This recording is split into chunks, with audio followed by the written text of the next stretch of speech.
jangan banyak bicara katanya, jangan banyak bicara lah gitu. Saya ingin katakan dengan tegas, untuk indikasi kuat pelaku KDRT tersebut tidak perlu mengancam. Nggak boleh lah, terus ini disangkut pautan dengan rakyat kami gitu.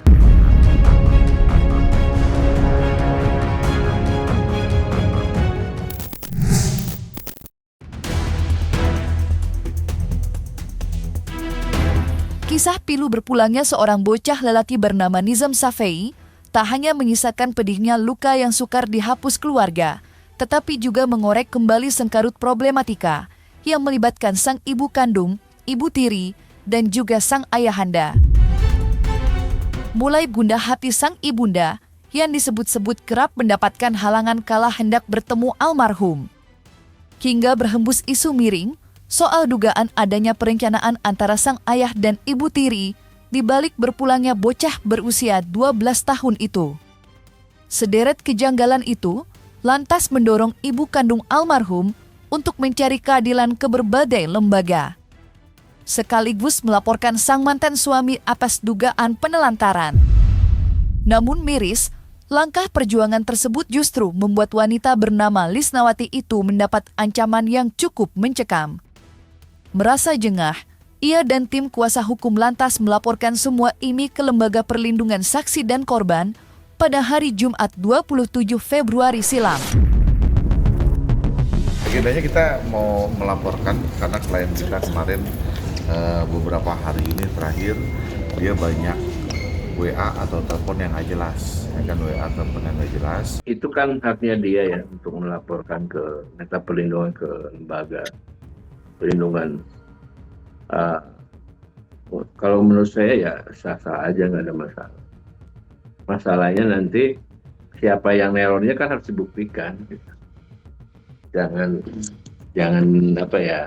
siapa ya, kan saya minta begitu. Nggak boleh lah terus ini disangkut pautan dengan rakyat kami gitu. Ya banyak terornya, ya kan, terornya tuh ya kan seperti nomor-nomor yang tidak dikenal, terus telepon cuman ada kalimat kamu tinggal di mana, gitu. Terus dimatiin sama dia. Lalu ada WA, ya kan, sekarang di mana tinggalnya gitu loh. Terus nomornya diblokir akhirnya karena banyak yang nggak kenal nomor itu. Makanya daripada kita berisiko tinggi, mendingan kita sesuai dengan amanat undang-undang kita ke LPS aja. Jadi artinya biar ada ketenangan juga untuk klien kan. Ya itu dia ancaman-ancamannya, ya kan, ada yang seperti tadi dikatakan bahwa teror yang tadi kan, kamu tinggal di mana, ya kan, jangan banyak bicara katanya, jangan banyak bicara lah gitu. Lalu kemarin kita ada bukber bersama dengan Bu Rika, sudah juga disampaikan kepada Bu Rika, lalu hari ini Bu Rika juga mau mendampingi, ya kan, mendampingi kita untuk melapor LPS. Kalau begitu sudah menjelas bahwa yang melakukan teror itu adalah klien saya, kan itu nggak boleh, kan harus dibuktikan secara hukum ya. Secara hukum memang Ini sudah banyak keluar dari kita lagi fokus ngurus almarhum ini sampai ditemukannya ada tersangka yang melakukan. Kita juga lagi berusaha sekarang fokus terhadap siapa sih yang membantu dalam penganiayaan. Itu kan pasti ada orang yang bantu. Kita kan lagi ngembangin itu. Pengaduan Lisnawati terkait dugaan pengancaman berbentuk panggilan telepon tentunya disambut dengan baik oleh Lembaga Perlindungan Saksi dan Korban. Hal itu terbukti dengan sederet langkah-langkah penting yang langsung dilakukan oleh pihak LPSK. Ya, setibanya Lisnawati di sana, tim LPSK sontak melakukan wawancara serta mengajukan asesmen yang berkaitan dengan fisik maupun psikis. Lantas, seperti apa hasil pertemuan Lisnawati dengan Lembaga Perlindungan Saksi dan Korban? karena tadi kami sudah melakukan wawancara sedikit dan kami sudah mengajukan asesmen berkaitan dengan fisik dan psikis. Saat ini Ibu Lisna sedang dilakukan asesmen secara medis oleh dokter LPSK dan juga akan dilanjutkan dengan asesmen psikologis serta asesmen berkaitan dengan tingkat ancaman, karena Ibu Lisna menyampaikan bahwa pasca setelah adanya pelaporan tersebut, ternyata Ibu Lisna mengalami banyak ancaman-ancaman baik secara WA, ya, telepon, dan juga beberapa orang yang selalu menghubungi Ibu Lisna dan itu mengganggu situasi psikologisnya Ibu Lisna. Ke depan, permohonan perlindungan yang memang bisa diajukan oleh Ibu Lisna terkait dengan medis, psikologis, ya, serta juga restitusi. Selain itu juga kami masih melihat ya tingkat ancamannya, serta kemudian juga kaitannya dengan psikososial besar kemungkinan bisa juga diajukan oleh Ibu Lisna. Untuk saat ini proses hukum juga kami belum bisa menyampaikan lebih lanjut karena tim mungkin akan turun dalam waktu dekat untuk menemui pihak kepolisian ya untuk mengecek penerapan kaitannya dengan beberapa pasal-pasal ya, mengingat ini penting untuk diketahui lebih lanjut karena selain juga adanya pembunuhan, kami juga mendengar bahwa jauh sebelumnya ternyata korban juga sudah mengalami kekerasan yang berulang-ulang kali dan ini respon kami adalah bukan hanya sekedar pembunuhan adalah sebagai akhir dari penganiayaan, tetapi jauh sebelumnya telah ada satu tindak pidana yaitu kekerasan dalam rumah tangga. Dalam kunjungannya ke LPSK pada hari Jumat kemarin, Lisnawati tak hanya menggandeng tim kuasa hukum, tetapi juga didampingi oleh anggota Komisi 13 Dewan Perwakilan Rakyat, Rieke Diah Pitaloka. Dalam kesempatan itu, Rieke Diah Pitaloka pun menyuarakan dukungannya kepada Lisnawati yang justru mendapat perilaku kurang menyenangkan kala memperjuangkan keadilan bagi almarhumah sang putra. Tak lupa, ia pun memberikan sebuah pesan tegas kepada Anwar, mantan suami dari Lisnawati, sekaligus ayah kandung dari almarhum Nizam. Lantas seperti apakah pesan tegas Rieke Diah Pitaloka dalam kunjungannya ke LPSK telah mendampingi Lisnawati? Indonesia semua terima kasih telah mengawal kasus ini sehingga kita tidak terjebak dalam penggiringan opini dari salah satu indikasi yang juga menjadi pelaku begitu seolah-olah ini hanya mengerucut pada satu pelaku itu yang juga penting. Namun hari ini kami datang ke tempat ini ke LPSK adalah untuk memohon perlindungan bagi ibu kandung Nizam yang juga sebetulnya adalah korban dari kekerasan dalam rumah tangga ketika dalam masa berumah tangga dengan ayahanda Nizam. Saya ingin katakan dengan tegas untuk indikasi kuat pelaku KDRT tersebut tidak perlu mengancam, bahkan ancaman secara terbuka ya, kepada ibu kandung Nizam. Ya, ini justru memperlihatkan bagaimana saudara melakukan pengancaman terbuka ketika melarang ibu kandung almarhum untuk berbicara. Itu saja sudah pasal, ya, itu saja sudah bisa dikenakan KUHP begitu dan terbuka. Dan saya yakin aparat penegak hukum tidak akan tinggal diam. Tak dapat dipungkiri, kabar duka almarhum Nizam yang menutup mata untuk selama-lamanya telah berhasil menyita perhatian jutaan rakyat Indonesia. Buktinya, Dewan Perwakilan Daerah dalam hal ini Rieke Diah Pitaloka sampai terjun langsung bahu-membahu membela Lisnawati dalam perjalanan panjang mengais keadilan untuk almarhum Nizam. Menariknya, Rieke Diah Pitaloka juga menjelaskan bahwa pada hari Senin mendatang, Komisi 3 DPR RI akan menggelar audiensi terkait perkara ini.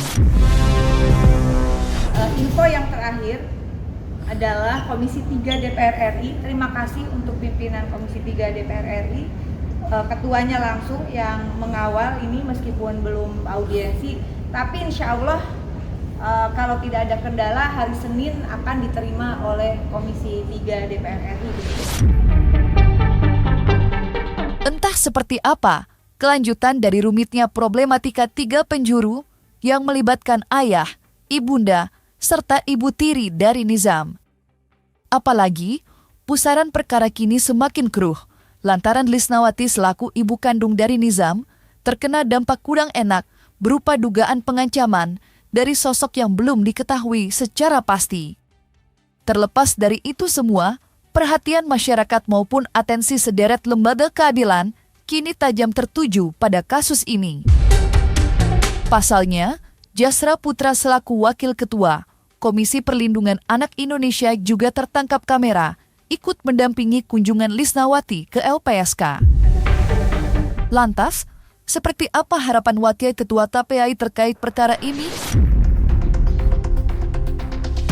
Pertama kami sengaja datang ke sini untuk berkoordinasi dengan LPSK terkait perlindungan terkait korban, karena pengadu ini kan penting ya untuk pastikan perlindungannya agar kasus ini segera terungkap, bisa terungkap dengan terang-terang, terutama siapa-siapa saja, apakah memang hanya Ibu Tiri atau ada yang lain. Gitu ya. Nah, oleh sebab itu kuasa hukum sebelum sudah mendatangi KPAI tanggal 23 Februari kemarin, kemudian kita hari Rabu kemarin sudah mendatangi TKP dan juga berkoordinasi dengan kepolisian. Dan kami juga dorong adanya dugaan pelaku lain bapak kandung. Gitu.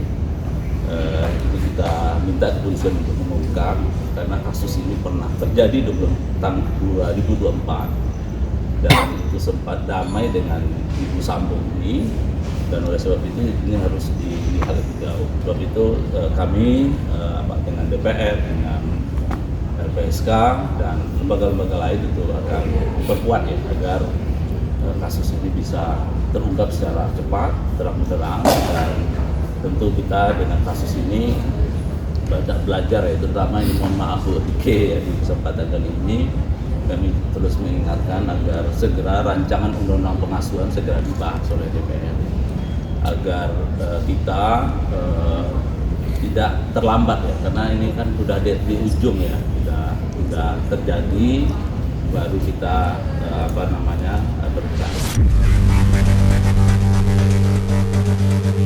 Sementara itu, desas-desus kabar kunjungan Lisnawati ke LPSK ternyata sampai pula ke telinga Acong Latif, advokat kenamaan ibu kota yang kini telah resmi memegang kuasa sebagai kuasa hukum TR selaku ibu tiri dari almarhum Nizam. Dan menanggapi kunjungan itu, Acong Latif pun menegaskan pihaknya mendukung penuh Lisnawati. Mengingat Acong Latif dan pihak TR belakangan memang lantang menyerukan harapan agar Anwar segera menjalani pemeriksaan. Lantas, seperti apa suara dukungan Acong Latif terhadap pihak Lisnawati yang berkunjung ke LPSK? Itu langkah yang tepat ya menurut saya. Langkah yang bagus, ibu kandungnya Nizam ini, dan saya juga melihat pengacaranya kan ada Krisnamurti, ada sahabat saya, saudara saya yang memang komitmen untuk memperjuangkan hak seorang perempuan dan anak. Jadi kalau misalnya hari ini mereka, karena kemarin mereka juga melaporkan, terus dilanjutin dengan hari ini, langkah-langkah mereka sangat tepat dan bagus saya kira itu, karena memang harus dilakukan. Harus dilakukan, jangan sampai di sini saya tidak mau ada siapapun orang berkedok sebagai pelapor tapi sebenarnya dia adalah penjahatnya. Siapapun itu. Makanya di sini kami nanti akan minta kepolisian untuk memeriksa lebih lanjut, lebih dalam lagi terhadap bapaknya ini dengan dugaan-dugaan tadi yang saya sampaikan. Jangan sampai di sini, jangan sampai ada seseorang dengan berkedok atau dia membentengi diri sendiri sebagai pelapor, tapi dia sebenarnya pelakunya. Jangan sampai terjadi seperti itu. Pasti kita pengen kan ekspresi mengedepankan estetika Kan dokter sampaikan. jelas tadi mendengarkan.